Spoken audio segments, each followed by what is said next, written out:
Tahimik ang gabi sa lumang bahay ni Lola.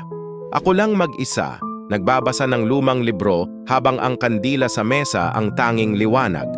Paulit-ulit kong hinipan ang apoy pero ayaw mamatay. Lumalakas ang hangin mula sa bintana, ngunit nananatiling buhay ang liwanag, tila may sariling buhay. Napansin kong parang humahaba ang anino sa likod ko, lumalawak at sumasayaw sa pader. Tumaas ang balahibo ko nang maramdaman kong may malamig na hangin sa batok ko, na parang malamig na hininga ng isang nilalang. Dahan-dahan akong tumingin sa salamin sa dingding. May nakatayo sa likod ko, itim, mahaba ang buhok, walang mukha, nakatitig sa kandila na parang nagbabantay. Hinawakan ko ang kandila at tinangkang durugin, pero lalong lumaki ang apoy, sumabog sa kulay bughaw na apoy.